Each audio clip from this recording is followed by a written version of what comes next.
یہ آیات جو میں نے ابھی تلاوت کی ہیں، یہاں سے قرآن کریم کا 11واں پارہ شروع ہو رہا ہے، جو یعتذرون کے نام سے مشہور ہے۔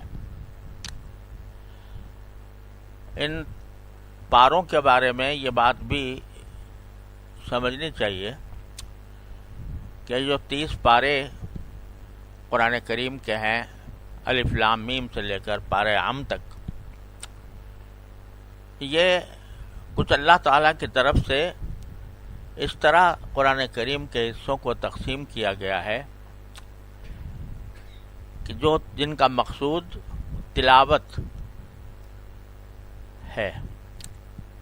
یعنی یہ تقسیم مضامین کے اعتبار سے نہیں ہے۔ ایسا نہیں ہے کہ ایک پارے میں ایک مضمون، دوسرے پارے میں دوسرا مضمون، بلکہ بسا اوقات پارہ ختم ہو جاتا ہے ایسے واقعے پر جبکہ پوری بات نہیں ہوئی ہوتی اور دوسری بات جو ہے وہ اگلے پارے سے شروع ہوتی ہے۔ یہ تقسیم کس نے کی، اللہ ہی بہتر جانتا ہے۔ میں نے جس زمانے میں قرآن کریم کے علوم پر کتاب لکھ رہا تھا تو کافی جستجو کی کہ کس نے یہ تقسیم کی ہے 30 پاروں میں، تو اس کا کوئی سراغ یقینی طور پر نہیں مل سکا۔ لوگوں کے گمان ہیں کہ شاید حضرت عثمان رضی اللہ تعالیٰ عنہ نے جب مصاحف تیار فرمائے تھے تو شاید وہ 30 پاروں میں منقسم کر دیے تھے، مگر کوئی دلیل اس کی موجود نہیں ہے کسی مستند روایت میں۔ کب سے شروع ہوئے یہ پاروں کی تقسیم یہ بھی کچھ معلوم نہیں ہو سکی، باوجود تحقیق اور جستجو کا کہیں پتہ نہیں چلا۔ لیکن اللہ تعالیٰ نے کہ جس اللہ کے بندے نے بھی یہ تقسیم کی ہے، اس کو اللہ تعالیٰ نے ایک قبولیت عامہ ایسی عطا فرمائی کہ ساری دنیا میں یہ چل پڑے 30 پارے۔ اور یہ تقسیم جو ہے، جیسا میں نے عرض کیا، معانی کے اعتبار سے نہیں ہے بلکہ یہ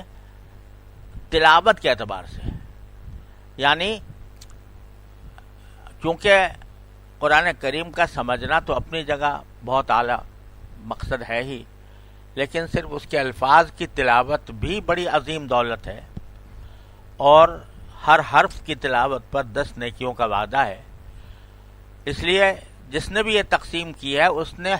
قرآن کریم کے حروف کو گن کر اس کو 30 حصوں میں منقسم کر دیا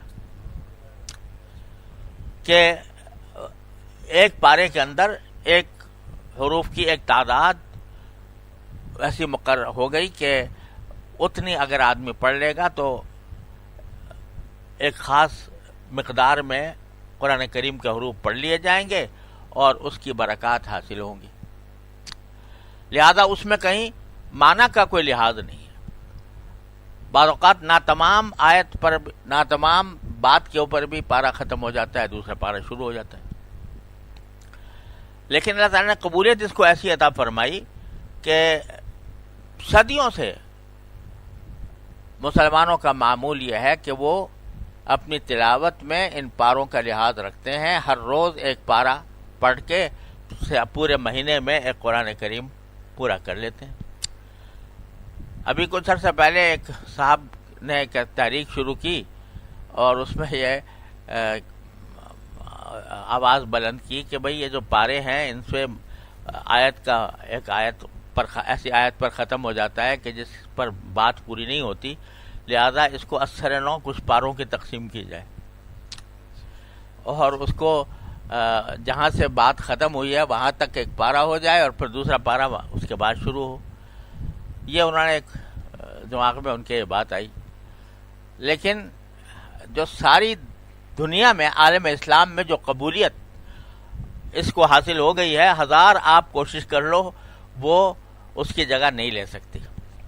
اور مقصود در حقیقت یہ ہے کہ تلاوت بذات خود ایک عبادت ہے، تو آدمی اگر اس بات کی پابندی کر لے کہ روزانہ ایک پارہ پڑھے تو ایک مہینے کے اندر اس کا ایک قرآن کریم پورا ہو جاتا ہے۔ اس لیے یہ نہ سمجھنا چاہیے کہ جو پارہ شروع ہو رہا ہے تو اس میں کوئی نیا مضمون ہوگا پچھلے آیتوں سے مختلف،